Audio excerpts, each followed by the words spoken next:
हाय बच्चा लोग, सबका हाल समाचार सब ठीक ठाक, पढ़ाई लिखाई चल रहा होगा सबका बढ़िया से। जहाँ तक पढ़ लिए थे वहाँ तक रिवीजन किया। देखो हम लोग क्या पढ़ रहे थे पहले मैं बता दे रहा हूँ। हम लोग some basic concepts of chemistry पढ़ रहे थे, ठीक है। तो आप लोग आई थिंक यहाँ तक जितना भी टॉपिक पढ़ चुके थे सारा कंप्लीट हो गया होगा आपका, देख लिए होंगे। आप क्वेश्चन बनाया है कि नहीं बनाया है, और नहीं बनाया है तो बनाएंगे भी हम लोग। आज हमारा एक चैप्टर का लास्ट टॉपिक बचा हुआ है, जिसको क्लियर करने के बाद हम लोग क्या करेंगे, क्वेश्चन ही बनाएंगे, क्वेश्चन सीरीज एक लाएंगे। मिनिमम आई थिंक 50 क्वेश्चन का एक सीरीज बनाऊंगा, जिसमें टोटल हम लोग 50 क्वेश्चन करेंगे, ठीक है। और किसी बच्चे को अगर ये वीडियो लग रहा होगा ना कि सर आप वीडियो जो बना रहे हैं, आपने बोला था रिवीजन सीरीज है और आप ये 40 मिनट का बनाए जा रहे हैं, ज़्यादा टाइम। देखो मैं इसलिए बना रहा हूँ पार्ट बाई पार्ट ना, एक वीडियो में नहीं डाल रहा हूँ सारा। एक बार ना पहले भी कल भी बताया था कि 3 घंटे में पढ़ना थोड़ा डिफिकल्ट होगा, लेकिन पार्ट बाई पार्ट पढ़ेंगे तब क्या होगा, आसानी होगा, ठीक है।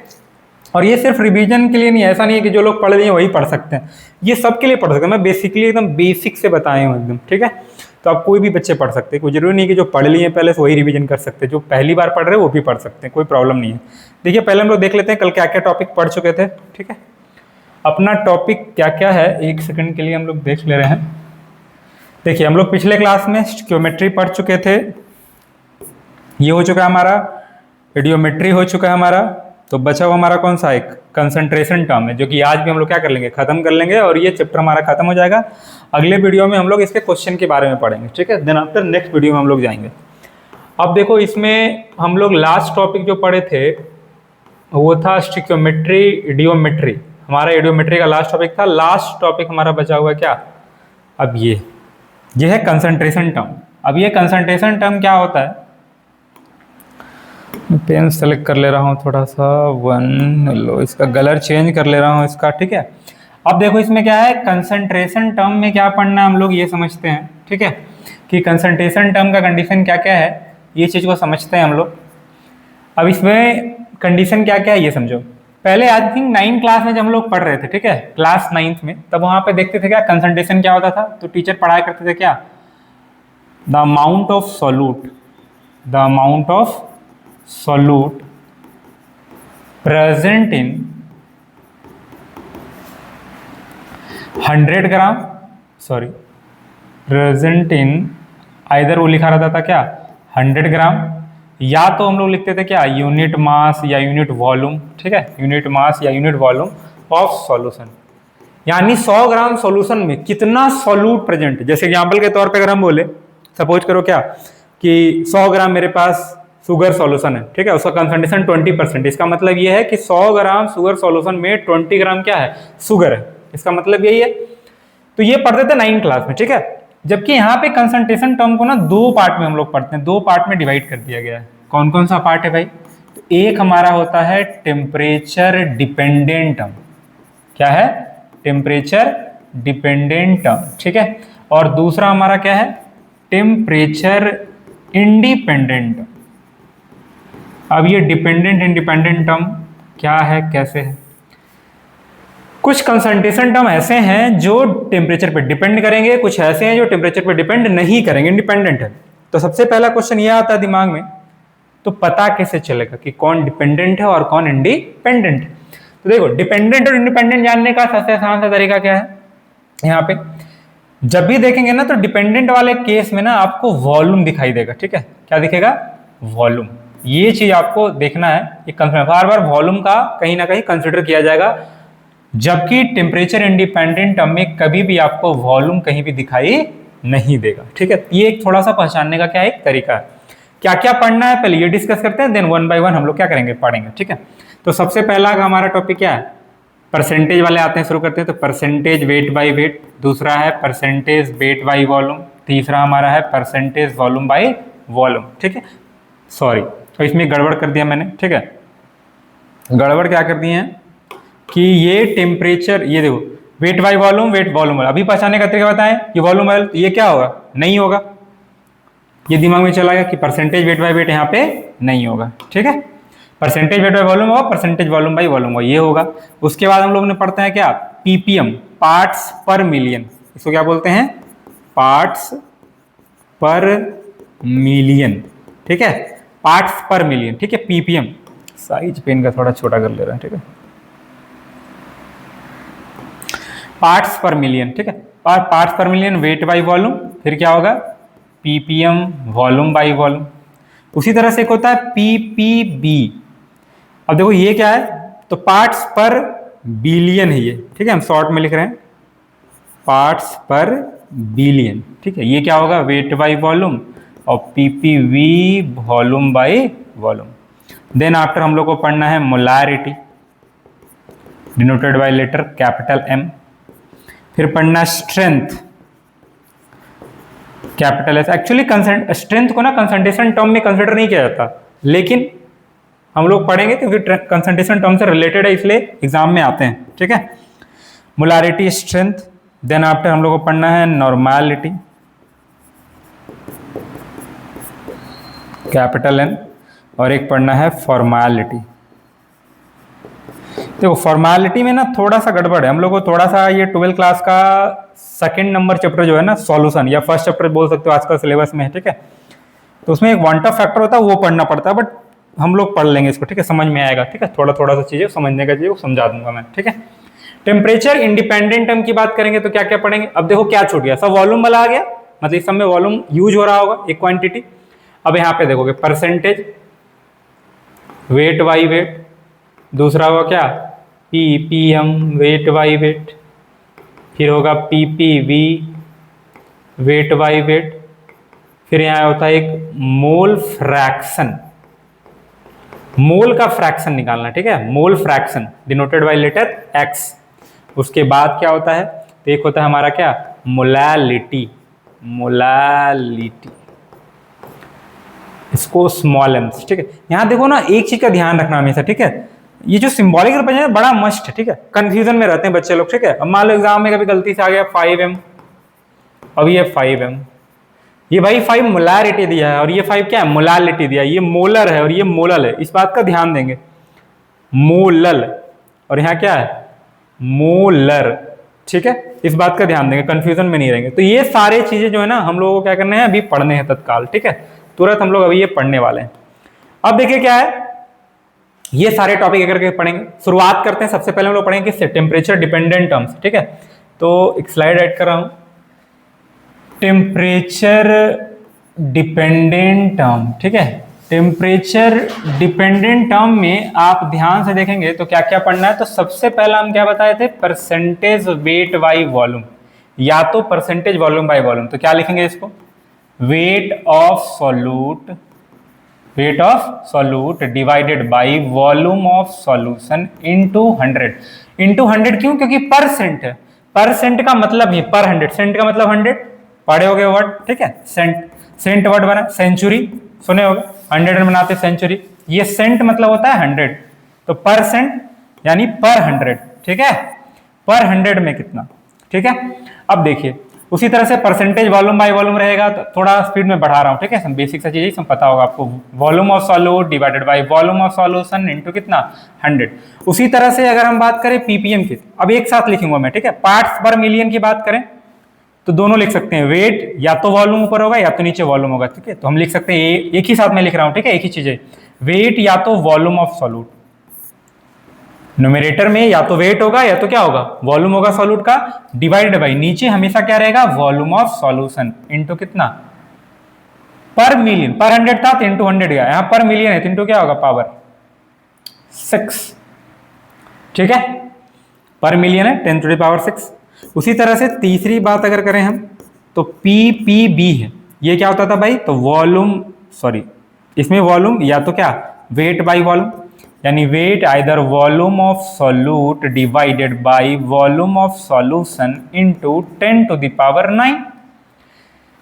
परसेंट था तो इंटू 100 हुआ, पर मिलियन है तो इंटू 10⁻6 हुआ, पर बिलियन और 10⁻9। अब देखो एग्जाम में डायरेक्ट ये नहीं पूछेगा, ठीक है, इसका यूज आ सकता है, क्वेश्चन में गिवन रहेगा ये इतना परसेंट है, ये इतना पार्ट्स मिलियन, तो इसका मोलारिटी बताइए, इसका नॉर्मेलिटी बताइए, तो इसका यूज आने वाला डायरेक्टली क्वेश्चन में नहीं पूछा, तो 9 क्लास में पढ़ना था, ठीक है, बचपन में हम लोग ये चीज पढ़ चुके हैं, ठीक है।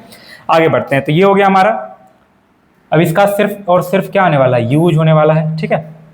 नेक्स्ट पेज ऐड करता हूं, ठीक है। नेक्स्ट में सबसे पहला हमारा शुरुआत होगा मोस्ट इंपॉर्टेंट, जो सबसे ज्यादा वाइडली यूज होने वाला कंसंट्रेशन टर्म अगर कोई है तो वो है मोलारिटी।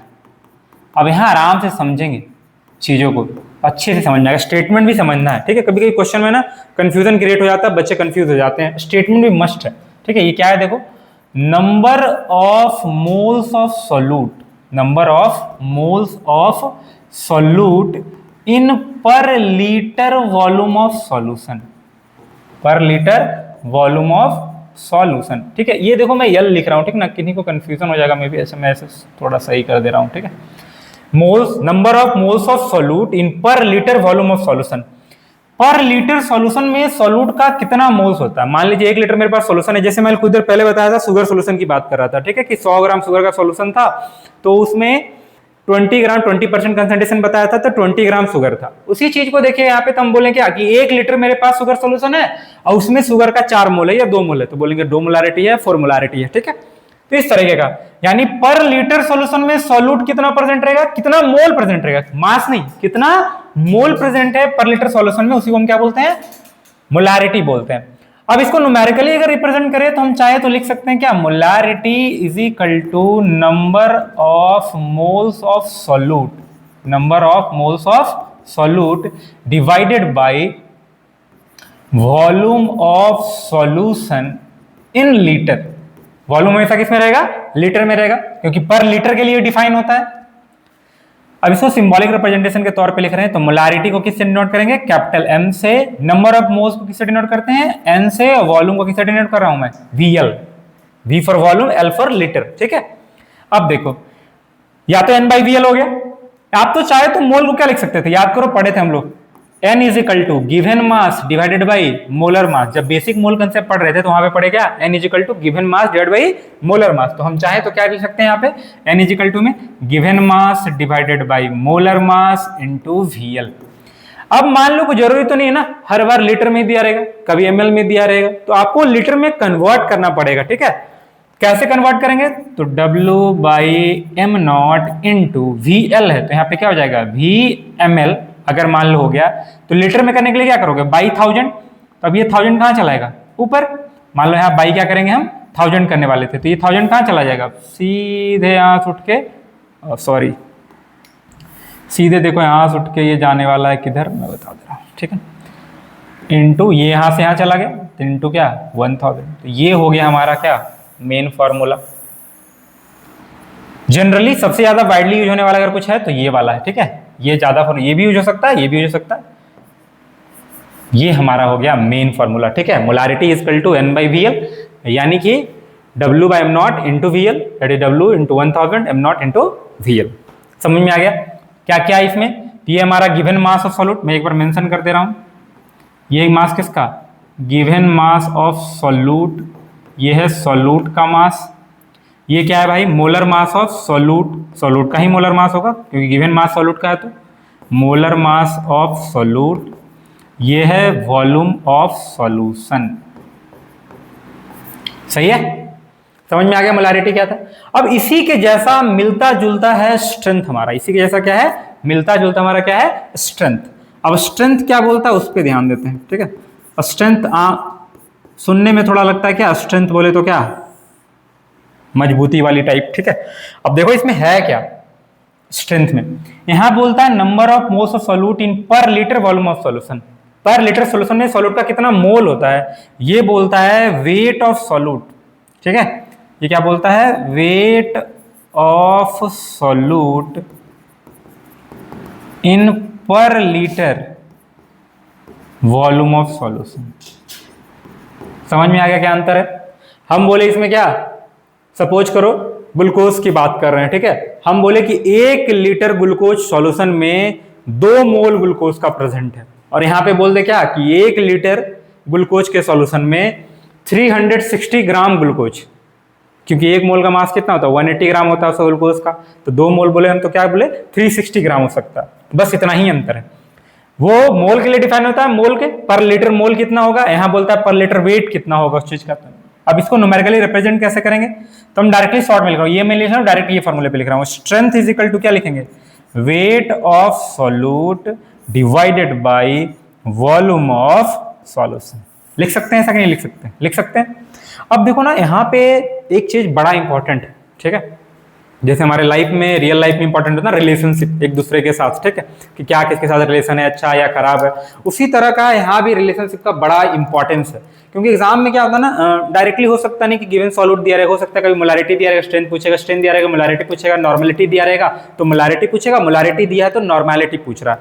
तो ऐसे केस में क्या करते हैं हम लोग को, एक अब तुमको इंडिविजुअली निकालना चाहोगे तो तुमको बार बार सॉल्यूट का मास निकालना पड़ जाएगा, प्रॉब्लम होने वाला है। लेकिन अगर हम लोग ये कर दें, अगर हम चाहें तो हम ऐसा भी कर सकते हैं कि अगर स्ट्रेंथ दिया है और उससे कोई दूसरा डायरेक्ट तरीका हो जिससे क्या निकाल लें, मोलारिटी निकाल लें। मतलब सिंपल भाषा में बोले तो मोलारिटी और स्ट्रेंथ के बीच में अगर कोई रिलेशन हो तो अगर मोलारिटी दिया रहेगा तो डायरेक्टली हम स्ट्रेंथ निकाल सकते हैं, और स्ट्रेंथ दिया रहेगा तो डायरेक्टली क्या निकाल सकते हैं, मोलारिटी निकाल सकते हैं आसानी से, इजिली। तो अब देखते हैं भाई क्या है ये, उसको चेक कर ले रहे हैं क्या हमारा स्ट्रेंथ कैसे निकालें, क्या रिलेशन है, ठीक है। तो मैं इसी में साइड में थोड़ा सा बता रहा हूँ, ठीक है। इसको थोड़ा सा छोटा कर रहा हूँ साइज, ठीक है। उम्मीद करते हैं तुम लोग को दिखाई दे रहा होगा, और नहीं दिखाई दे रहा होगा तो पहले वीडियो को पॉज करके स्क्रीनशॉट ले लोगे, ठीक है। अब देखो इसमें है क्या, क्या रिलेशन है, इधर बॉक्स में बता रहा हूं, ठीक है। क्या रिलेशन है, रिलेशन बिटवीन, थोड़ा सा पेन का साइज छोटा कर ले रहा हूं, relation between molarity and strength. अब इन दोनों में क्या संबंध है इस पे ध्यान देते हैं, ठीक है। अभी देखो हम लोगों ने क्या पढ़ा, molarity is equal to W by M not into VL। Get it, अभी यही पढ़ा था क्या, molarity is equal to W M not into VL, सामने लिखा हुआ है। अब ध्यान से देखो तो हम चाहें तो इस W बाई VL को क्या पढ़ते हैं, W बाई VL ही तो क्या है, ये स्ट्रेंथ को देखोगे तो इसको शॉर्ट में लिखे क्या लिख सकते हैं, W, और वॉल्यूम सॉल्यूशन किस में, लीटर में, तो W बाई क्या है, VL है। इसके जवाब में क्या लिख सकते हैं, स्ट्रेंथ लिख सकते हैं, यानी molarity is equal to S by M naught. इसको चाहो तो तुम चेंज कर सकते हो, क्रॉस मल्टीप्लाई कर लो तो क्या हो जाएगा, यहाँ पे देखो S is equal to M into M naught. ये मेरा आ गया क्या, फॉर्मूला दोनों के बीच का रिलेशन, ठीक है, स्ट्रेंथ और मोलारिटी का। ये क्या है हमारा भाई, तो स्ट्रेंथ, ये क्या है स्ट्रेंथ, ये क्या है हमारा, तो मोलारिटी है। ये एम नॉट मोलर मास होता है, किसका मोलर मास, यहाँ किसका मोलर मास है, यहाँ मोल था सॉल्यूट का, तो मोलर मास भी किसका होगा, सॉल्यूट का ही होगा, given mass divided molar mass बोले थे तो ये है मोलर मास ऑफ सॉल्यूट। इसमें कंफ्यूज मत होना, बहुत सारे बच्चे कंफ्यूज रहते हैं, ठीक है। पता चला मोलर मास कभी सॉल्वेंट का लिख लेते हैं, कभी कुछ कर लेते हैं, ठीक है। ये मोलर मास किसका है, मोलर मास ऑफ सॉल्यूट है। क्यों सॉल्यूट का मोलर मास है, क्योंकि देखो ये फॉर्मूला मैंने कहां से लाया था, यहां से लाया, ये मोल सॉल्यूट का था, मोल्स ऑफ सॉल्यूट था, तो given mass divided molar mass, तो मोलर मास भी किसका होगा, सॉल्यूट का होगा, सॉल्वेंट का तो होगा नहीं, ठीक है। तो इस बात का ध्यान रखोगे, थोड़ा थोड़ा सा गलती होता है, मिस्टेक होता है, गड़बड़ हो जाता है पूरा, ठीक है। तो ये पहला रिलेशन मिल गया।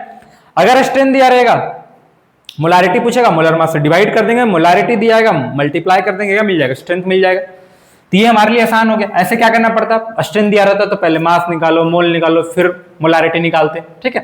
तो ये प्रॉब्लम होने वाला था। अब ये चीजें हमारे लिए क्या हो गया, आसान हो गया, ईजी हो गया। चलिए अब उम्मीद करते हैं समझ में आया होगा। अब देखो ये हो गया मोलारिटी, मोलर। इसके बाद हम लोग दूसरा पढ़ने वाले हैं।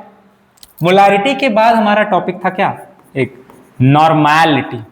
ये बड़ा इंटरेस्टिंग है, थोड़ा कंफ्यूजिंग भी, बहुत सारे बच्चों को इसमें कंफ्यूजन है, आज क्लियर हो जाएगा, ठीक है। क्योंकि बहुत ही नॉर्मल साधारण सा चीज है, ध्यान से देखोगे ना तो बड़ा नाम में इसका नॉर्मेलिटी छुपा हुआ, देखो लिखा है नॉर्मल, ठीक है, नॉर्मैलिटी, नाम ही में साधारण है, नॉर्मल है, ठीक है। तो कोई कंफ्यूजन वाला चीज नहीं है इसमें। होता क्या ही है, तो बोलता है number of equivalents of solute, number of equivalents of solute in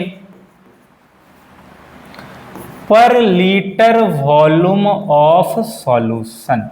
सही है, number of equivalents of solute in पर लीटर वॉल्यूम ऑफ सॉल्यूशन। पर लीटर सॉल्यूशन में नंबर ऑफ इक्विवेलेंट, अब दिमाग में आता है सर ये नंबर ऑफ इक्विवेलेंट नया आ गया, ये क्या होता है भाई, अभी तक मोल पढ़ रहे थे, अब इक्विवेलेंट आप लिख दिए। देखो जैसे अमाउंट ऑफ सब्सटेंस को मेजर करने के लिए मोल था, उसी तरह से अमाउंट ऑफ सब्सटेंस को मेजर करने का दूसरा क्या है हमारे पास, इक्विवेलेंट्स है। तो फॉर्मूला पे आते हैं, कैसे लिखते हैं, क्या होता है इक्विवेलेंट्स वो भी समझेंगे, ठीक है। अभी तुरंत समझ में आ जाएगा सारा चीज आसानी से। अब देखो हम चाहें तो इसको न्यूमेरिकली लिखते हैं क्या, normality is equal to number of equivalents of solute, number of equivalents of solute divided by volume of solution in litre, ठीक है, number of equivalents of solute divided by volume of solution in litre, ठीक है। अब देखो, अब हमारे पास normality में इक्विवेलेंट, अगर नॉर्मली हम इसको लिखे तो ऐसे लिख सकते हैं क्या, इक्विवेलेंस हम किसे लिख रहे हैं, इक्वी से, और वॉल्यूम को किसे लिख रहे हैं, वीएल से। अब डाउट अपना है, अब देखो यहाँ पे समझना है इस चीज को, ठीक है। अपना पहला डाउट है कि सर तो ये बता दीजिए कि ये इक्विवेलेंट होता क्या है, कौन से खेत का नाम है, ठीक है। अब इक्विवेलेंट ये क्या होता है ये समझो। तो इक्विवेलेंट के बारे में हम लोग जानते थे क्या, देखो मोल के बारे में क्या जानते थे, मोल इक्वल टू क्या लिखते थे, given mass divided by molar मास, ऐसा ही कुछ लिखते थे। तो इक्विवेलेंट होता है given mass divided by equivalent mass. ये मोल था तो मोलर मास से डिवाइड हो रहा था, ये इक्विवेलेंट है तो किससे डिवाइड होगा, इक्विवेलेंट मास से। अगर इसको फॉर्मूला में लाके पुट कर दें तो अपना फॉर्मूला वापस क्या हो जाएगा, W upon equivalent mass into क्या, VL। क्लियर है बात, अब दिमाग में आया क्या, चलिए ठीक है, यहां तो समझ में आ गया सर। फिर एक गड़बड़ हो गया, मोलर मास तो हम लोग को बड़ा आसानी से पता था, अब ये इक्विवेलेंट मास क्या है, ये कैसे निकालूंगा, ठीक है। तो इक्विवेलेंट मास निकालने का तरीका क्या पढ़ाए हैं, molar mass divided by n factor. ले, अब n फैक्टर क्या होता है, ठीक है, मतलब हर बार कुछ ना कुछ क्या आ रहा है, नया आता जा रहा है। जब कुछ एक निकालने जाते हैं तो फिर एक नया चीज खोजना पड़ जाता है, नया चीज निकालना पड़ जाता है। अब वो कैसे निकलेगा, तो देखो पहले तो फॉर्मूले में इसको पुट कर रहे हैं तो क्या हो जाएगा, W बाई इक्विवेलेंट मास की जगह पुट कर रहा हूं क्या, molar mass by n factor. तो n फैक्टर को हम NF लिख रहे हैं शॉर्ट में, ठीक है, ऊपर चला गया इनटू VL, ml में रहेगा तो क्या हो जाएगा, W into NF m not into VML और बाई 1000, तो 1000 कहां चलाएगा, ऊपर। ये हो गया हमारा मेन फॉर्मूला। जनरली इसमें यूज होने वाला फॉर्मूला या तो ये होगा या तो ये होगा, ठीक है, सबसे ज्यादा यूज होने वाला। अब अपना डाउट रह गया क्या कि n फैक्टर क्या होता है। अपना एक यहाँ पे अभी तक के लिए डाउट रह गया कि सर ये n फैक्टर क्या होता है, ठीक है, क्वेश्चन मार्क रह गया। इसको सीखेंगे कैसे होता है, लेकिन इससे पहले, ये सीखने से पहले हम लोग अगले स्लाइड में n फैक्टर सीखेंगे। बट अभी इसमें क्या है ना, यहीं पे फॉर्मूला लिखा है तो हम लोग अभी से रिलेशन निकाल लेते हैं। फिर किससे रिलेशन निकालेंगे, तो मोलारिटी के साथ। अब सब बोले सर बार बार मोलारिटी के साथ आप क्यों निकाल रहे हैं, देखो मैं पहले ही बोला थी मोलारिटी सबसे वाइडली यूज होने वाला कंसंट्रेशन टर्म है। मोलारिटी के साथ सबका रिलेशन है, किसी के साथ भी निकाल सकते हैं, ठीक है। तो एक बार मोलारिटी निकाल लें तो हम सब, जैसे याद करो जब मोल कंसेप्ट में पढ़ा रहा था तो बोला था क्या कि मोल सबसे हेड है सबका। अगर एक बार मोल निकल गया तब उससे मास निकाल सकते हो, नंबर ऑफ मॉलिक्यूल्स निकाल सकते हो, एटम निकाल सकते हो, आयंस निकाल सकते हो, मास निकाल सकते हो, वॉल्यूम निकाल सकते हो, कुछ भी निकाल सकते हैं। उसी तरह से सेम डिटो अगर मोलारिटी एक बार निकल गया ना तो उससे हर कंसंट्रेशन टर्म निकाला जा सकता है बड़ा आसानी से, क्योंकि सबका रिलेशन उसके साथ होता है। अब देखो एक के साथ दूसरे का रिलेशन है तो दूसरा का तीसरे के साथ भी तो रिलेशन क्या हो ही जाएगा ना। अगर मान लो मैं नॉर्मलिटी का रिलेशन मोलारिटी के साथ निकाल दूं, मोलारिटी का स्ट्रेंथ के साथ ऑलरेडी है, तो नॉर्मलिटी भी स्ट्रेंथ के साथ क्या होगा, रिलेटेड हो जाएगा। तो मैं जनरली मोलारिटी के साथ हम लोग देखते हैं, ठीक है। तो मोलारिटी के साथ इसका क्या रिलेशन रहेगा वो देख ले रहे, ठीक है। अब मैं यहाँ पे एक बॉक्स बना रहा हूँ, ठीक है, यहाँ मैं बताऊंगा क्या, relation between normality and molarity. अब इसमें क्या सिमिलैरिटी है, डिफरेंस नहीं, sorry. Normality is equal to क्या होता है, अभी कुछ देर पहले ये फॉर्मूला पढ़े, देखो इसको मैं लिख रहा हूँ W into n factor upon m not into VL, ऐसा ही कुछ लिखा है। अब देखो तो कुछ देर पहले W by M not into VL, ध्यान से देखो ये कहां पढ़े हैं, तुमको अभी दिखा रहे हैं, ठीक है। W by M not into VL दिख रहा है, क्या है, मोलारिटी। तो W M not into VL molarity होता है। अगर हम चाहें तो यहाँ पे लाके क्या कर सकते हैं, पुट कर सकते हैं W M not into VL के जगह पे। तो अब देखो क्या होगा, W by M not into VL के जगह अगर हम लिख दें क्या, N is equal to molarity into N factor, मिल गया रिलेशन, बड़ा आसान हो गया जी। अगर N फैक्टर हम लोग को पता चल गया तो मोलारिटी में अगर मल्टीप्लाई कर दो सीधे कहां पहुंच जाएंगे, नॉर्मलिटी में पहुंच जाएंगे। अगर नॉर्मलिटी पता है N फैक्टर से डिवाइड कर देंगे क्या मिल जाएगा, मोलारिटी मिल जाएगा। याद करो यहाँ पे एक केस कंडीशन ऐसा भी होगा, if n is equal NF यानी n फैक्टर अगर 1 होता है तो उस केस में नॉर्मलिटी हमेशा मोलारिटी के क्या आएगा, बराबर आएगा। क्यों, क्योंकि 1 से मल्टीप्लाई करोगे मोलारिटी में तो सेम ही आएगा ना वैल्यू भाई, तो नॉर्मलिटी मोलारिटी का क्या हो जाएगा, बराबर हो जाएगा। अब देखो एक रिलेशन तो ये मिल गया हमारा, इसी से एक रिलेशन और भी मिल जाता है, देखो क्या, n इज इक्वल टू हम लोग क्या पढ़े, मोलारिटी और इनटू क्या, n फैक्टर, यही पढ़े ना, n इजिकल टू क्या पढ़े, मोलारिटी इंटू n फैक्टर। अब देखो इसमें क्या पढ़ सकते थे, n को हम क्या लिख सकते थे, इक्वी बाई VL, इसको क्या लिख सकते थे, n बाई VL इंटू क्या, NF। ले हो गया, VL से VL उड़ा दो, VL से VL चला गया, तो क्या बचा हमारे पास, देखो तो number of equivalents is equal to mole into n factor. मतलब अगर आप चाहें तो इक्विवेलेंट निकालना है तो मोल में अगर n फैक्टर से मल्टीप्लाई कर देंगे तो वापस हमको क्या मिल जाएगा, इक्विवेलेंट्स में मिल जाएगा। समझ में आ गया। अब बड़ा ये क्या बहुत टफ है क्या, इसमें क्या ऐसा है, अब दिमाग सर टफ तो है ना, n फैक्टर तो मिला ही नहीं, वो तो और आसान है निकालना, ठीक है। n फैक्टर निकालना क्या है, और भी आसान है, एक छोटा सा कंडीशन है, वो सीख जाएंगे तो समझ में आ जाएगा, ठीक है। अब इसको लोग बहुत बड़ा बना के रखते हैं, नॉर्मलिटी कैसे निकालेंगे, बड़ा आसान है, देखो नाम में ही छुपा है इसका, तुम बार बार मैं बता रहा हूँ, इसका नाम ही क्या है, देखो ध्यान से लिख रहा है क्या ये, नॉर्मल, पहले से ही नॉर्मल है भाई, ठीक है, इसको बड़ा बनाने का क्या जरूरत। समझ में आ गया। इसमें किसी को डाउट है, डाउट होगा तो फर्दर आप पूछेंगे ही, ठीक है, मैं तो पहले ही बता ही चुका हूं कैसे पूछना है आपको डाउट, ठीक है। आगे बढ़ता हूं, तो ये हो गया नॉर्मल, पहले हम लोग मोलारिटी पढ़ लिए, स्ट्रेंथ पढ़ लिए, इसके बाद देखो क्या है हमारा एक फॉर्मेलिटी, ठीक है। ये क्या है, फॉर्मेलिटी। देखो मैं फॉर्मेलिटी के लिए पहले भी बता चुका हूं कि फॉर्मेलिटी पढ़ने के लिए थोड़ा सा गड़बड़ लगेगा तुमको। क्यों गड़बड़ लगेगा, क्योंकि एक्चुअली इसके लिए थोड़ा सा नीड होता है वांट ऑफ फैक्टर का, ठीक है, जो कि 12 क्लास में पढ़ना है, चैप्टर नंबर 1 बोलो या 2 बोलो, सॉल्यूशन में पढ़ना है, ठीक है, फिजिकल केमिस्ट्री में। बट फिर भी हम लोग पढ़ते हैं। ये होता क्या है, डेफिनेशन समझते हैं, number of formulas of solute, number of sorry, ये नहीं, इससे पहले पढ़ने से पहले देखो एक गड़बड़ हो गया, ठीक है, हम लोग भूल जाते हैं, जो मेरा डाउट था वो तो डाउट ही रह गया भाई, एन फैक्टर, ठीक है, एन फैक्टर तो पढ़ना था ना पहले, तो पहले एन फैक्टर, फिर उसमें आएंगे फॉर्मेलिटी पे, ठीक है। एन फैक्टर अपना क्या है, ये देखो, how to calculate N factor, calculation of N factor.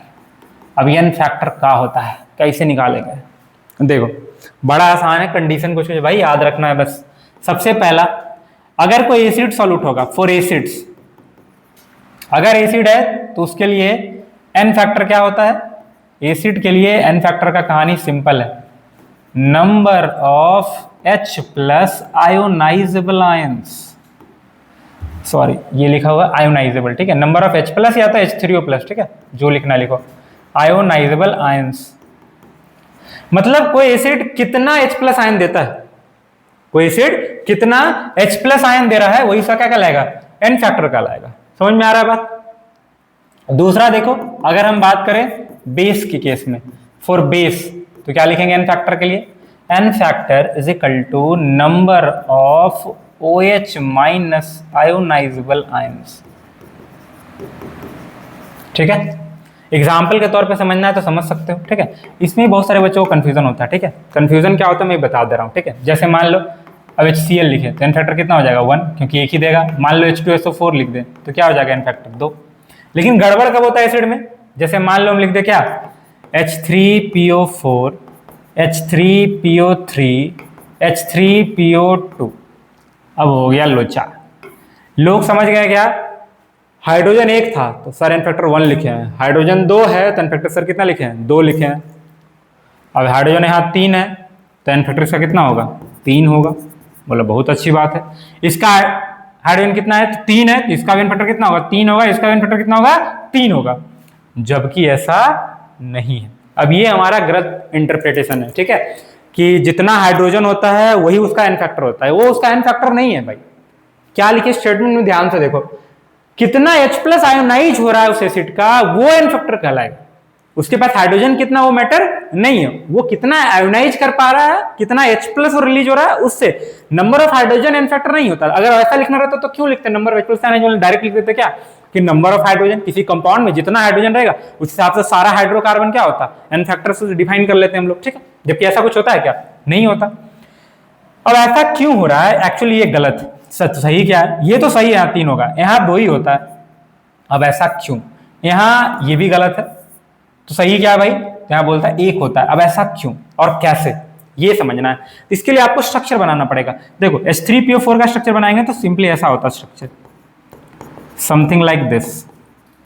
मैं एक एग्जांपल, ऐसा तो बहुत सारे एग्जांपल है, तो इस बात को ध्यान रखेंगे आप, ठीक है। ये नहीं कि हाइड्रोजन का नंबर देख लिए रगड़ दिए कि एन फैक्टर तो उतना ही होगा, ठीक है, वैसा कुछ नहीं है। अब देखो यहाँ पे क्या है, जानते होगे कि ऑक्सीजन का इलेक्ट्रॉनिटी ज्यादा, ये इलेक्ट्रॉन खींचेगा, ठीक है, अपनी ओर। तो यहाँ से ये टूटा, यहाँ से ये टूटा, यहाँ से ये टूटा, तो हमारे पास कितना H प्लस निकल रहा है? 3H+। इसलिए एन फैक्टर कितना हो गया? 3। लेकिन इस वाले केस में देखो H3PO3 में क्या होगा? डबल बॉन्ड हाइड्रोजन ऑक्सीजन के साथ हाइड्रोजन। अब देखो गड़बड़ हो गया भाई, यहाँ ऑक्सीजन कितना था? 4 था, यहाँ ऑक्सीजन कितना है? 3 ही है, तो 3 ऑक्सीजन तो यूज कर लिए, और हाइड्रोजन 2 ही यूज हुआ, एक बचा हुआ है, तब ऑक्सीजन तो है नहीं बीच में रखने के लिए, तो मजबूरन उनको क्या करना पड़ेगा? डायरेक्ट हाइड्रोजन के साथ रखना पड़ेगा।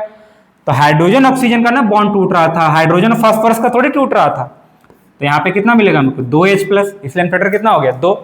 उसी तरह से इसमें देखोगे ध्यान से, अब देखो तुमको समझ में आने लगा वो चीजें। यहाँ ऑक्सीजन कितना था? 2 था, 2 तुम यूज ही कर लियो। अब यहाँ कहां से लगा दें हम? अब है ही नहीं, तो क्या करेंगे? डायरेक्ट हाइड्रोजन के साथ लगा देंगे। तो डायरेक्ट हाइड्रोजन के साथ लगाएंगे तो ये बॉन्ड तो टूटेगा नहीं। तो बॉन्ड कौन सा टूट रहा है? तो ऑक्सीजन और हाइड्रोजन का। तो ये गया, तो मेरे पास कितना मिलेगा? 1H+ मिलेगा। समझ में आ रहा है बात? तो इस चीज को ध्यान रखना है तुमको, ठीक है, कि ऐसा नहीं देख लेना है कि हाइड्रोजन यहाँ एक था तो एक हुआ, अरे भाई ये स्ट्रॉन्ग एसिड था, ये भी स्ट्रॉन्ग है, ऐसा नहीं बोल रहा हूँ, बट ध्यान से देखो ना, ऑक्सीजन भी 4 है ना, यहाँ 3 है या 2, घट रहा है कुछ, ठीक है। तो सिर्फ हाइड्रोजन पे डिपेंड नहीं कर रहा है, तुमको देखना क्या है? Number of H+ ionizable ion. अब मान लो ऐसा तुम सोचोगे हाइड्रोजन के हिसाब से, तो सोचो अगर गलती से रह दिया CH3COOH एसिटिक एसिड, नाम सुने हो? अब कोई बच्चा बोलेगा 3 hydrogen sir 1 hydrogen, 4 hydrogen, factor 4 होगा। बक बुड़बक 4 होगा। कहां से 4 आएगा? बॉन्ड टूटेगा ही नहीं तो 4 कहां से आ जाएगा भाई? इसका स्ट्रक्चर बना होगा तो कुछ ऐसा पड़ेगा, CH3 C double bond OH, एक ही हाइड्रोजन टूट रहा है तो 1, एक ही H+ निकल रहा है, तो एन फैक्टर कितना होगा? 1 ही होगा ना। तो इस तरह का हरकत नहीं करना, ठीक है, इस चीज का ध्यान रखोगे तुम, ठीक है। यही सब छोटा छोटा गलती जो होता है ना एग्जाम में हो जाता है और गड़बड़ हो जाता है सर। मैं इसको हटा रहा हूं, ठीक है, इरेज कर रहा हूं इसको। अगर आप किसी को लिखना रहेगा तो आप वीडियो पॉज करके लिख लीजिएगा, ठीक है। मैं इसको हटा रहा हूं। अरे आधा गया आधा लटक गया यहीं पे, ठीक है। चलो हो गया ये। उसी तरह से बेस वाले में क्या होगा भाई? इसका मान लो NaOH है, इसका 1, या मान लो CaOH होल ट्वाइस है, ये 2 एन फैक्टर देता है, तो इसका एन फैक्टर कितना होगा? 2। तीसरा फॉर सॉल्ट, अगर एसिड हुआ, बेस हुआ, सॉल्ट हुआ, तो क्या होगा? N factor. एन फैक्टर का कंडीशन इसमें क्या बता कर रखा जाता है? मैग्नीट्यूड ऑफ पॉजिटिव, या तो और दोनों नहीं, दोनों में से कोई और, मैग्नीट्यूड ऑफ पॉजिटिव और निगेटिव चार्ज, ठीक है। टोटल मैग्नीट्यूड ऑफ पॉजिटिव और निगेटिव चार्ज, ठीक है। कैसे? एग्जांपल के तौर पे समझते हैं क्या कहना चाह रहा है ये। जैसे मान लो हम बोले NaCl, तो +1 -1, तो मैग्नीट्यूड पॉजिटिव का देखेंगे तो कितना आएगा? 1। निगेटिव का देखो तो कितना आएगा? 1, क्योंकि ओवरऑल साल्ट क्या होता है? न्यूट्रल होता है। अब साल्ट न्यूट्रल है भाई, तो ऑटोमेटिक क्या होगा? चार्ज भी बराबर ही होगा ना, प्लस और निगेटिव वाला। तो किसी का, दोनों में से किसी एक का मैग्नीट्यूड ले लो, तो इसका मैग्नीट्यूड क्या होगा? 1। तो एन फैक्टर कितना हो जाएगा? 1। अगर हम मान लो लिख दिए क्या? MgCl2, तो Mg पे 2+, इस पे -1, 2 बन जाए 2 -2, तो एन फैक्टर इस पर कितना हो गया? 2। अगर मान लो इसी तरह से मैं कुछ और ले लूं, जैसे मान लो ले लूं K2ZnO2, नाम सुने हो इसका? 10 क्लास में पढ़े हुए, एम्फोटेरिक ऑक्साइड पढ़े होगे। जब एम्फोटेरिक ऑक्साइड सुने हो, क्या होता है कि वो ऐसा ऑक्साइड जो एसिड से भी रिएक्ट करता हो और बेस से भी रिएक्ट करता हो, उसको क्या बोलते हैं हम लोग? एम्फोटेरिक ऑक्साइड बोलते हैं, ठीक है। तो आप देखो इसमें से ये भी देखे होगे, एम्फोटेरिक ऑक्साइड में क्या होगा, इसको चेक करो क्या होगा। तो इस वाले में क्या होगा? +1, यहाँ पे होता है -2, तो 2 2 या 4, -4, और जिंक पे होता है कितना? +2। तो देखो यहाँ 2 1 जा 2, +2 +2 +4 और -4 हो रहा है, मतलब एन फैक्टर इसमें कितना होगा? 4 होगा। सही है, समझ में आ गया बात? तो ये कहानी हो गया। नंबर 4, एन फैक्टर निकालने का और तरीका क्या हो सकता है भाई? तो कभी कभी ऐसा भी होता है, फॉर रिड्यूसिंग और ऑक्सीडाइजिंग एजेंट, फॉर रिड्यूसिंग और oxidizing agent in case of redox reaction. मान लो अगर कभी कोई रेडॉक्स रिएक्शन हो रहा है तो ऑक्सीडाइजिंग एजेंट और रिड्यूसिंग एजेंट आएगा, तो वैसे केस में क्या होता है? इसका जो एन फैक्टर होता है ये बराबर होता है number of electron transferred, number of electron transferred. अब बोले सर ये क्या होता है, कैसे पता चलेगा जी कि नंबर ऑफ कितना इलेक्ट्रॉन ट्रांसफर्ड हो रहा है? अब कुछ नहीं भाई, रेडॉक्स रिएक्शन पढ़ना है, वहां पढ़ेंगे, ठीक है। या बचपन में 10 क्लास में भी टीचर सिखाए होंगे थोड़ा बहुत। जैसे फॉर एग्जांपल के तौर पे मैं एक शॉर्ट पूरा रिएक्शन लिख रहा हूं, मैं शॉर्ट में लिख रहा हूं। मान लो लिखा है KMnO4।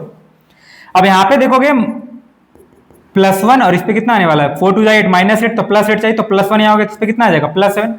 अब यहाँ पे देखो मैग्नीज का ऑक्सीडेशन स्टेट कितना है, +7 का है। सपोज करो कि कोई ऐसा रिएक्शन हो रहा हो जहां पे KMnO4 भाई साहब बन रहा होगा MnO2, सपोज कर ले रहे कुछ देर के लिए, कोई ऐसा रिडक्शन हो रहा होगा जहां पे KMnO4 क्या बना रहा है, MnO2 बना रहा है, रिडक्शन कर रहा है वो अपना। तो देखो क्या होगा, -2 और यहाँ 2 2 जब 4 -4, इस पे कितना आने वाला है, +4। अब देखो भाई यहाँ +7 से कहां चला गया है, +4 पे, तो चेंज आ रहा है इलेक्ट्रॉन का, कितने का आ रहा है, 3 का आ रहा है, तो इसका फैक्टर कितना हो जाएगा चेंज होगा तो 3। समझ में आ गया बात, इसमें कोई डाउट है। एक एन फैक्टर और पढ़ना होता है, जब इलेक्ट्रोकेमिस्ट्री पढ़ेंगे ना तो वहां पे कोवैलेंसी भी एन फैक्टर ही कहलाता है। जैसे कहने का मतलब मेरा ये है कि जिसपे चार्ज कितना है, जैसे मान लो Na1+, तो इसमें एन फैक्टर कितना हो जाएगा, 1 हो जाएगा, ठीक है। लेकिन अभी इसका जरूरत नहीं है, इलेक्ट्रोकेमिस्ट्री में जरूरत पड़ेगा आपको, ठीक है। या मान लो क्लोरीन है Cl1-, हाँ देखो इसमें एक गड़बड़ है, फिर समझना इसको। क्लोरीन है, एक एटम है तो Cl1- और गलती से लिख दिए Cl2, तो एन फैक्टर हो जाएगा 2। ऑक्सीजन है O2-, एन फैक्टर है इसका कितना, 2, इसका एन फैक्टर कितना है 1, इसका एन फैक्टर कितना है 1, ठीक है। बट ये किसके लिए है, यहाँ पे इसका यूज नहीं आएगा, ठीक है। ये है इलेक्ट्रोकेमिस्ट्री में यूज होगा, ठीक है। 12th क्लास का एक चैप्टर है इलेक्ट्रोकेमिस्ट्री, जब रिडॉक्स पढ़ेंगे उसमें पढ़ेंगे, ठीक है। O2-, तो इसका हो जाएगा कितना 2, लेकिन अगर गलती से O2 लिख दिया तो एन फैक्टर हो जाएगा 4। ये बड़ा गड़बड़ है भैया, लेकिन ये यहाँ पे यूज होने वाला नहीं है, ठीक है। यहाँ पे एन फैक्टर यूज होने वाला क्या, मेनली अगर यहाँ पे यूज होगा सबसे ज्यादा 90% केस में, 95% में एसिड बेसिस सॉल्ट की बात करें, यहाँ रिड्यूसिंग एजेंट, ऑक्सीडाइजिंग एजेंट का भी बात ज्यादा होता नहीं है। समझ में आ गया होगा बात। तो देखो एन फैक्टर जो हमारा डाउट था, डाउट क्या होगा, क्लियर होगा। जैसे ही इसका डाउट क्लियर हो गया ना, बड़ा आसान हो गया चीजें। अब नॉर्मलिटी से मोलारिटी से नॉर्मलिटी निकालना, नॉर्मलिटी से मोलारिटी निकालना बड़ा आसान है। भाई रिलेशन है, एन फैक्टर से मल्टीप्लाई कर लो, नॉर्मलिटी निकल जाएगा, नॉर्मलिटी को एन फैक्टर से डिवाइड कर दो, क्या मिल जाएगा, मोलारिटी मिल जाएगा, ठीक है। चलो उसके बाद देखो क्या है, ये हम लोगों ने कर लिया। इसके बाद का हमारा टॉपिक क्या है, इस पे ध्यान देते हैं, ठीक है। ये तो हो गया, कैलकुलेशन ऑफ एन फैक्टर भी कर लिए। देन आफ्टर एक नया स्लाइड ऐड करता हूं। अब आ गया हमारा क्या, फॉर्मेलिटी, ठीक है। तो फॉर्मेलिटी के बारे में पहले ही बता चुका हूं कि फॉर्मेलिटी में थोड़ा सा चीज ऐसा है कि जो अभी पढ़ना है, थोड़ा कुछ बाद में पढ़ना है, बट पढ़ते हैं समझते हैं, ठीक है। 12th क्लास अगर पढ़े रहते हैं तो 1 to फैक्टर तो थोड़ा समझ में ज्यादा आता ही है, ठीक है। Number of 4 moles of solute, number of 4 moles of solute इन पर लीटर वॉल्यूम ऑफ सॉल्यूशन, पर लीटर वॉल्यूम ऑफ सॉल्यूशन, ठीक है। Number of 4 moles of solute. अब बोलो सर फिर नया चीज अब लिख देते हैं, हर बार कुछ ना कुछ नया लिख देते हैं। 4 मोल अब क्या होता है, तो फिर वही तरह जैसे मोल था, जैसे इक्विवेलेंट था, उसी तरह से क्या होता है, 4 मोल होता है कुछ। तो इसके लिए फॉर्मेलिटी इक्वल टू क्या हो जाएगा, number of 4 moles of solute, number of 4 moles of solute divided by volume of solution in litre. Short में तो F इजिकल टू FN/VL। अब चाहे तो इसको ऐसे लिख सकते हैं। अब देखो क्या है इसमें, बड़ा आसानी से है। अब देखो इस वाले में क्या गड़बड़ है, इस चीज को समझो, ठीक है। ये चीज में कोई बहुत बड़ी बात तो है नहीं, ठीक है, ये हो गया। अब देखो इसमें गड़बड़ क्या है, ये समझना इस चीज को, ठीक है। अब बोलते हैं कि फॉर्मूल्स कैसे निकालेंगे, ठीक है। फॉर्मूल्स वाला कैसे निकालोगे, फिर वही given mass divide by formula mass, ठीक है। अभी सब में यही चीज यहाँ पर गड़बड़ है, थोड़ा थोड़ा सा चीज, ठीक है। अभी थोड़ा समझ में आ गया तो बहुत अच्छी बात है, नहीं समझ में आया तो और अच्छी बात है, ठीक है। पूछो क्यों, जब सॉल्यूशन पढ़ेंगे तो और अच्छे समझ में आएगा, ठीक है। ज्यादा सोचना, देखो ज्यादा इसको लोड लेके पढ़ने का चीज नहीं है, ठीक है, ज्यादा समझने का नहीं है। अब देखो क्या है, FN अगर निकालना चाहेंगे तो FN क्या था, गिवन मास डिवाइड बाय क्या, फॉर्मूला मास, ठीक है। बोले सर फॉर्मूला मास कैसे निकालेंगे, ठीक है। तो इसमें ज्यादा दिमाग नहीं लगाना है अभी, ठीक है। अभी हम लोग इसको नहीं पढ़ रहे हैं, तो जब 12th में 1 to फैक्टर पढ़ेंगे तब पढ़ेंगे इसको, ठीक है। बट बेटा शॉर्ट में मैं एक रिलेशन देखो लिख दे रहा हूँ, ठीक है, आपको याद रहेगा क्या चीज, इसका रिलेशन मोलारिटी के साथ है। वो रिलेशन में शॉर्ट में लिखो, क्यों ऐसे आ रहा है वो पढ़ेंगे जब 12th क्लास करेंगे ना तब पढ़ेंगे। Relation between molarity and formality, ठीक है। एक सिंपल सा एक रिलेशन है, फॉर्मेलिटी इक्वल टू होता है molarity into 1 to factor I, जहां पे I क्या है, इसको बोलते हैं हम लोग 1 to फैक्टर, ठीक है। अभी 1 to फैक्टर किस खेत का नाम है भाई, क्या है ये, ठीक है। तो ये निकालने का तरीका होता है, I इज इक्वल टू होता है ऑब्जर्व्ड मॉलिक्यूलर मास, ठीक है। Observed molecular mass divide by ये observed quantity, observed qualitative property वहां पे पढ़ते हैं, ठीक है, मास नहीं बोलोगे उसको, observed qualitative property divide by क्या, थ्योरेटिकल क्वालिटेटिव प्रॉपर्टी। अभी इसमें क्या होता है, थोड़ा थोड़ा समझाने के लिए हम समझा रहे हैं बस, लेकिन जब पढ़ेंगे 12th में वांटर फैक्टर ना उसी समय पढ़ेंगे इस चीज को, ठीक है, इसमें ज्यादा दिमाग नहीं लगाएंगे अभी तत्काल, बट हाँ पढ़ सकते हैं, ऐसा नहीं कि पढ़ ही नहीं सकते, ठीक है। क्या है देखो, क्या ये कहना क्या चाह रहे हैं, ऐसा क्यों होता है, ऑब्जर्व कोलिगेटिव प्रॉपर्टी बात या थ्योरेटिकल कोलिगेटिव प्रॉपर्टी की बात क्या आ रहा है, क्यों आ रहा है, ठीक है। स्लाइड को थोड़ा सा छोटा कर दे रहा हूं। अब देखो इसमें क्या कहना चाह रहे थे, जैसे सपोज करो CH3COOH, एसिटिक एसिड को पानी में डालते थे H2O में तो ये टूट जाता था CH3COO माइनस और प्लस क्या H+। लेकिन ऐसा कोई जरूरी तो नहीं कि हर बार ये टूट जाएगा पानी में डाले, इस बार हो सकता है मेरा मन करके कहीं और डालने का, ठीक है, कहीं भी डाल सकते भाई, मेरी मर्जी, ठीक है। अब मान लो कहीं और डालेंगे तो क्या होगा, अब सोचो कि एसिटिक एसिड को हम पानी में ना डाल के हम क्या कर रहे हैं, एसिटिक एसिड को बेंजीन के सॉल्यूशन में डाल दे रहे हैं, ठीक है, CH3COOH बेंजीन में डाल दे रहे हैं, तो बोलता है कि बेंजीन में जाके भाई साहब ये डाइमराइज हो जाता है। डाइमराइज का मतलब क्या है ये समझना जरा सा, ठीक है। इसका दो मॉलिक्यूल एक मॉलिक्यूल बना रहा है, दो जुड़ के एक बन रहा है, ठीक है। अब ये दो जुड़ के एक बन कैसे रहा है इस पे दिमाग लगाते हैं, ठीक है। एक्चुअली यहाँ पे एक बॉन्डिंग हो रहा है, हाइड्रोजन बॉन्डिंग। अभी कौन सा बॉन्डिंग है, कौन सा हाइड्रोजन बॉन्डिंग, इस पे भी फोकस करते हैं, बनाते हैं, ठीक है। देखो अपना स्ट्रक्चर कुछ ऐसा है CH3 का, CH3 को डायरेक्टली लिख रहे हूं ऐसे, ठीक है। अब देखो डबल बॉन्ड से ऑक्सीजन, सिंगल बॉन्ड से ऑक्सीजन और क्या हाइड्रोजन, ये हमारा क्या CH3COOH। उसी तरह से अगर बात करें हम तो CH3COH डबल बॉन्ड से हो। अब देखो ध्यान से भाई, ये ऑक्सीजन इस हाइड्रोजन के साथ हाइड्रोजन बॉन्ड बना लेता है, ये ऑक्सीजन इस हाइड्रोजन के साथ हाइड्रोजन बॉन्ड बना लेता है और सर्वा दोनों जुड़ के डाइमराइज हो जाता है। मतलब था एक, मतलब सॉल्यूशन में तुम डाले दो हो गया एक, मतलब दो मिल के एक बन रहा है, जुड़ जा रहा है वो, ठीक है। हम तुमको क्या लग रहा था कि तुमने दो डाला है, लेकिन पता चला बाद में डालने के बाद पता चला वो एक हो चुका है, अब दो रहा ही नहीं, ठीक है। डलने के बाद जो है सो ये क्या हो चुका है, एक हो चुका है, ठीक है। अब देखो इस चीज को समझ में आ गया, क्लियर हुआ इस चीज। अब देखो मतलब जुड़ गया, ये डाइमराइज हो गया, ठीक है, इसीलिए ऐसा हो रहा है ये। अभी अगर इसका मास यूज करते तो कम होता, अभी तो मान लो इसका मास होता है x ग्राम, सपोज करें कुछ देर के लिए। अब जब डाइमराइज हो जाएगा तो इसका मास कितना हो जाएगा भाई, 2x ग्राम हो जाएगा, ऐसा मैं मान रहा हूं, ठीक है। अपने मन से ऐसा कुछ इससे तो निकाल ही सकते हो तुम इसको, ठीक है, मैं मान रहा हूं बस इसको कि अगर ये इसका मास x होता है, इसका 2x हो जाएगा ना, क्योंकि ये डाइमराइज हो गया, तो फिर गड़बड़ हो जाएगा ना। तो इसीलिए यहाँ पे हम लोग आई निकालते हैं, ऑब्जर्व कोलिगेटिव प्रॉपर्टी और थ्योरेटिकल। ऑब्जर्वेशन कुछ और है, थ्योरेटिकली तुम क्या किए थे, दो मोल डाले थे, ऑब्जर्वेशन दिख रहा है सर भाई एक हो गया है, ठीक है। तो ये गड़बड़ था, तो ये चीज थोड़ा और क्लैरिटी आएगा, ऐसे क्लैरिटी हो गया थोड़ा थोड़ा, बट थोड़ा क्लैरिटी जो बचा हुआ है ना, वो जब हम लोग 12th क्लास का सॉल्यूशन पढ़ेंगे ना, उसमें अच्छे से क्या हो जाएगा, क्लियर हो जाएगा। तो ये हमारा था सबसे पहला जो पढ़ लिए, वो हम लोगों ने पढ़ लिया क्या, कि कंसंट्रेशन टर्म में जितने भी टेम्परेचर डिपेंडेंट टर्म थे वो सारे हम लोगों ने क्या कर लिए, आज खत्म कर लिए। उसके बाद हम लोग को पढ़ना है क्या, टेम्परेचर इंडिपेंडेंट टर्म, फटाफट उसको भी खत्म कर लेंगे यूं, ठीक है।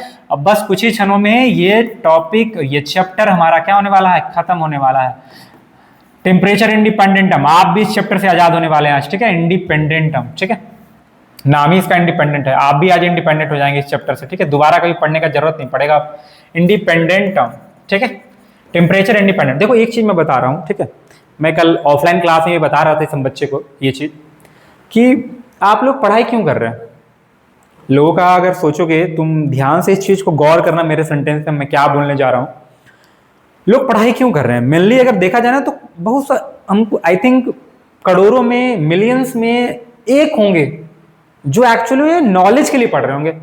बाकी मैक्सिमम लोगों के लिए अगर देखा जाए ना तो सब लोग यही चाहते हैं क्या, कि मैं पढ़ लिख के एक अच्छा, मैं कोई मान लो कोई जेई का तैयारी कर रहा है तो भाई मैं अच्छा एक इंजीनियर बनूंगा, IITian बनूंगा, एक अच्छा मैं डॉक्टर बनूंगा, नीट का तैयारी करने वाला बच्चा, मतलब ओवरऑल सब चाहता है क्या, कि मैं पढ़ लिख के एक अच्छा सा जॉब हो, मेरा एक अच्छा सा पैकेज हो, भाई पैसा भी तो चाहिए ना, ठीक है, पैसा हो, साथ में वाइफ हो, गर्लफ्रेंड हो, जो भी हो, ठीक है, बच्चे हो, अपना परिवार हो, अपना घर हो, सब कुछ हो, मतलब स्टेबल होना चाहता है लाइफ में, इंडिपेंडेंट होना चाहता है लाइफ में।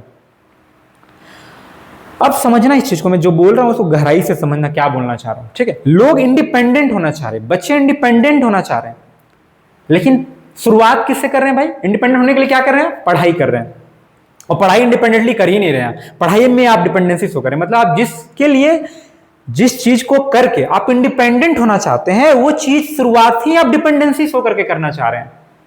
अब मेरा कहने का मतलब क्या इस सेंटेंस से, ये समझो, ठीक है। अब जैसे कुछ बच्चों को पढ़ा रहे हैं, कुछ वीडियो देख रहा होगा तो बोल रहा हो क्या सर तो बोले ना चैप्टर खत्म और क्वेश्चन मार्क करवाएंगे, ठीक है। क्वेश्चन मार्क जब करवाएंगे सर उसी समय पढ़ेंगे, हम उसी समय क्वेश्चन मार्क बनवाएंगे, सर के साथ ही बनाएंगे। अरे भैया तुम खुद से भी बना सकते थे, सर के साथ बनाना जरूरी नहीं है, यही डिपेंडेंसी हो गया। मैं बनाऊंगा, मैं बनवाऊंगा, नो डाउट, ठीक है। आप देखना उसको भी, कोई प्रॉब्लम नहीं है। क्या मैं 50 क्वेश्चन कराऊंगा? क्या 50 ही क्वेश्चन हो सकता है? क्या 100 बना लोगे प्रॉब्लम हो जाएगा? 200 बना लेंगे प्रॉब्लम हो जाएगा? नहीं होगा प्रॉब्लम, लेकिन तुम मानोगे नहीं, तुम 50 बनोगे। डिपेंडेंसी, फिर यहाँ डिपेंडेंसी तुम शो करने लगे हो। अब सोचो ये डिपेंडेंसी शो करके तुम इंडिपेंडेंट बनना चाहते हो, भैया शुरुआत ही तुम डिपेंडेंसी का कर रहे हो, बोलते हो इंडिपेंडेंट बनेंगे। इस सेंटेंस को दिमाग में रखना, सोचना इस चीज को, ठीक है। या आप डिपेंडेंसी यूज करके क्या करना चाहते हैं? इंडिपेंडेंट बनना चाहते हैं, जो कि पॉसिबल नहीं है। आप इंडिपेंडेंटली पढ़ना सीखें, ठीक है।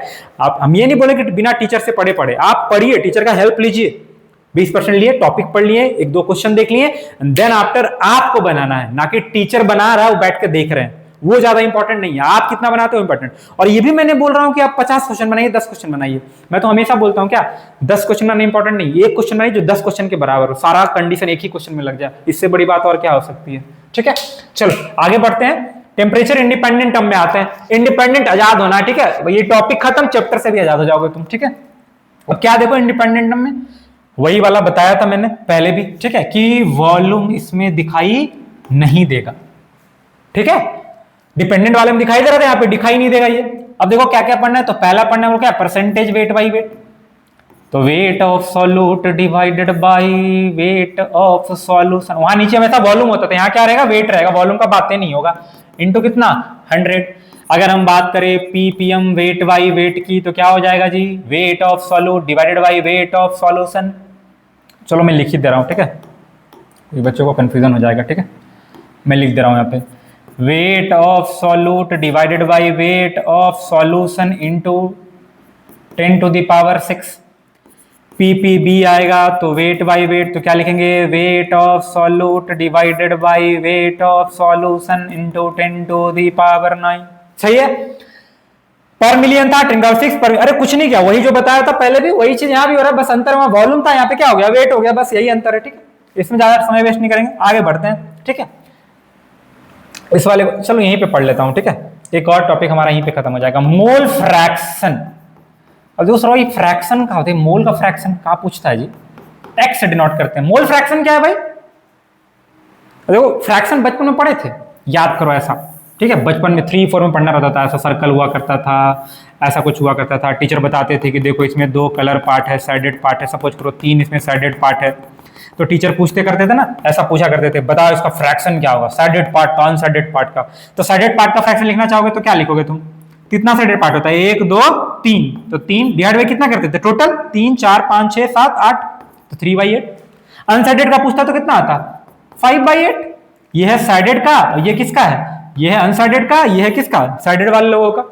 समझ में आ रहा है बात, यहां भी फ्रैक्शन ही निकालना है भाई, बस अंतर क्या है, यहां साइडेड अनसाइडेड कर रहा था, तुम यहां किसका निकालना है, मोल का निकालना है। तो मोल का फ्रैक्शन क्या निकलता है, जरा देख लेते हैं इसको भी, ठीक है, इसको हटाता हूं मैं, ठीक है। अब देखो मोल का फ्रैक्शन क्या है भैया, मान लेते हैं हमारे पास एक कंटेनर है जिसमें एक सॉल्यूट है ए, सॉल्वेंट है बी, मान लेते हैं ऐसा, सॉल्यूट का Na मोल्स है, इसको हम मान रहे हैं क्या, अपने मन से माने, तुम्हारी मर्जी जो मानना है मानो। कभी कभी एनसीईआरटी में देखोगे ना, तो सॉल्वेंट को ए मानता है और सॉल्यूट को क्या मान के रखा है, बी मान के रखा है। तुम्हारी मर्जी जो मानना है, ठीक है, मानने का मन है जो मानो, ठीक है, आजादी है भाई, इंडिपेंडेंटली देश में रहते हैं, इंडिपेंडेंट देश में, ठीक है, जो मन है मान लो, किसी को मना नहीं है, बस सही बनाना। Na मोल्स और क्या हो जाएगा ये Nb मोल्स, ऐसा मान लिया। तो सॉल्यूशन में टोटल मोल्स अगर निकाला जाए Nt तो कितना होगा, Na प्लस Nb। सही है, हो गया, मजा आ गया, और क्या निकल गया। देखो मोल फ्रैक्शन सॉल्यूट का, सॉल्यूट क्या माने थे मैंने, ए, सॉल्यूट क्या माना था मैंने, ए, तो XA mole fraction of A।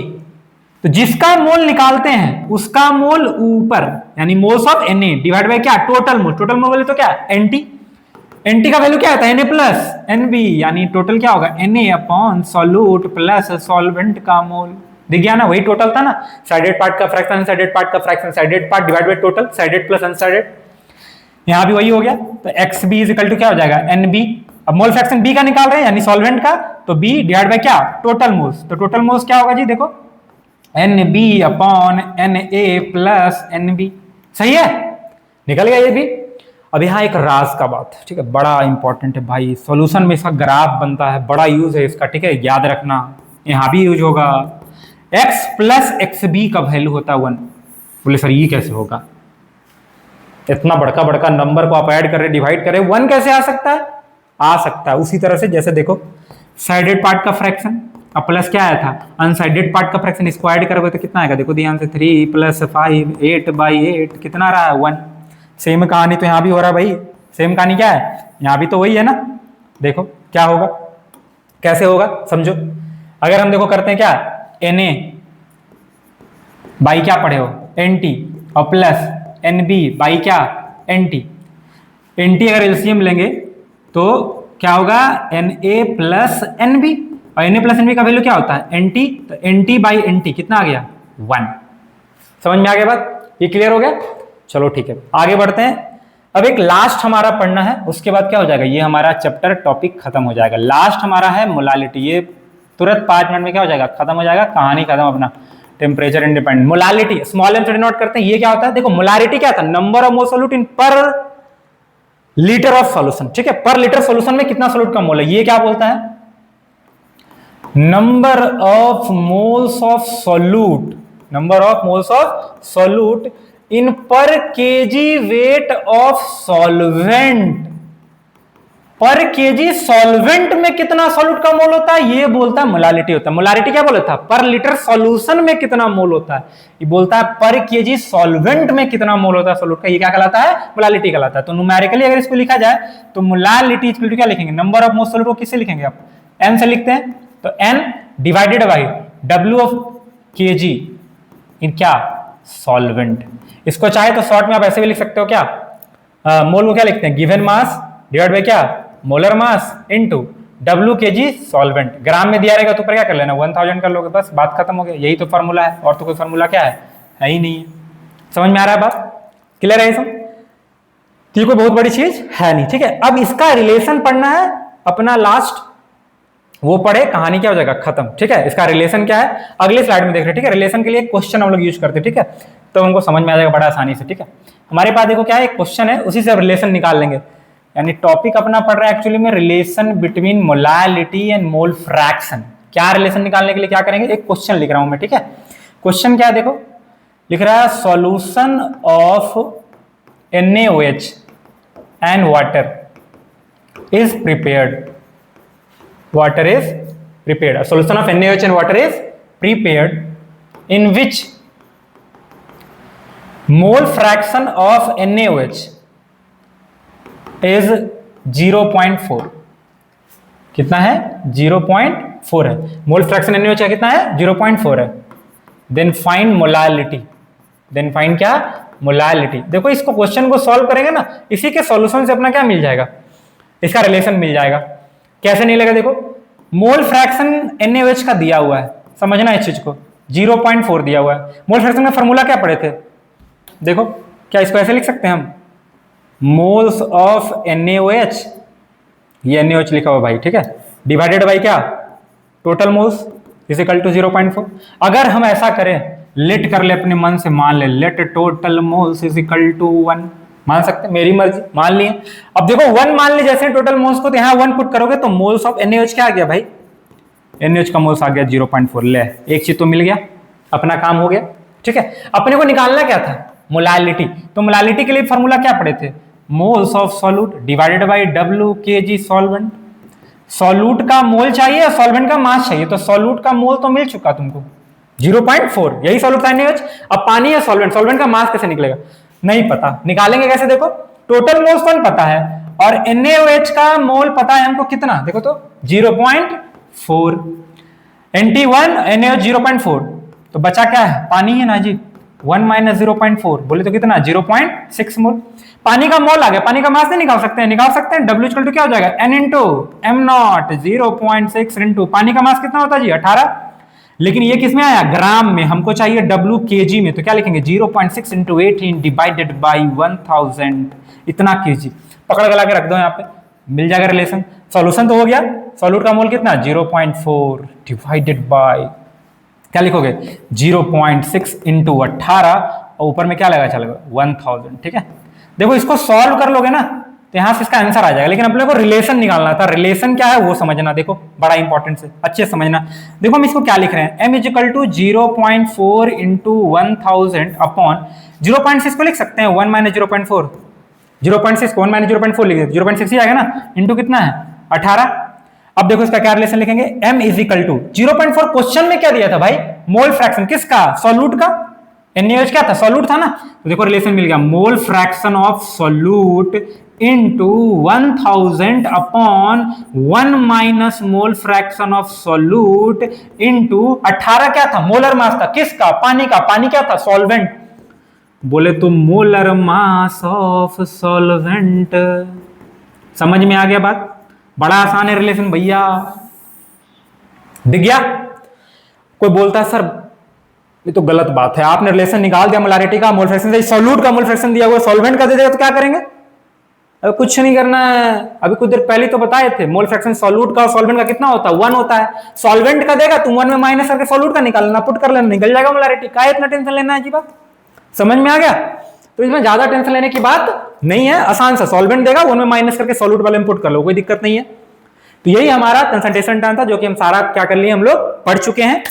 अगले क्लास में हम लोग जो है सो नेक्स्ट क्लास में अब इसका क्वेश्चन का सीरीज करेंगे, 50 क्वेश्चन का सीरीज बनाएंगे हम लोग, मिनिमम 50 का देखते हैं, ट्राई करते हैं कितना कर पाते हैं हम लोग, ठीक है। और आप लोग अच्छे से पढ़ते रहिए पूरा चैप्टर को। देखो अब जितने भी पार्ट से बनाया था वीडियो का देख लेना, आप सबको पूरा चैप्टर एक बार रिवाइज कर लोगे और उसके बाद क्या करेंगे हम लोग क्वेश्चन बनाएंगे। क्वेश्चन में कंडीशन क्या मैंने बताया है कि जब भी देखना लगे वीडियो को पॉज करना, कोशिश करना खुद से बनाने का, और उसके बाद मेरा सोल्यूशन देखना, ठीक है।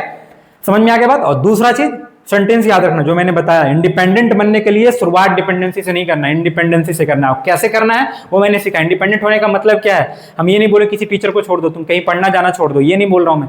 पढ़ो, टीचर का हेल्प लो, बट खुद से पढ़ो, अपना रूटीन बनाओ, अपना टाइम बनाओ, अपने मन से क्वेश्चन बनाओ, तब होगा ये नहीं कि टीचर होमवर्क दिए 20 क्वेश्चन 20 बनाएंगे उसके बाद नहीं बनाएंगे, वो नहीं करना है। तो अपने मन से बनाओ जितना तुमसे बनता, ठीक है। इंडिपेंडेंट बनना है तो इंडिपेंडेंटली काम करना भी सीखो, ठीक है। चलो मिलते हैं, आज के लिए बाय बाय, थैंक यू, ठीक है, और अच्छे से पढ़ना।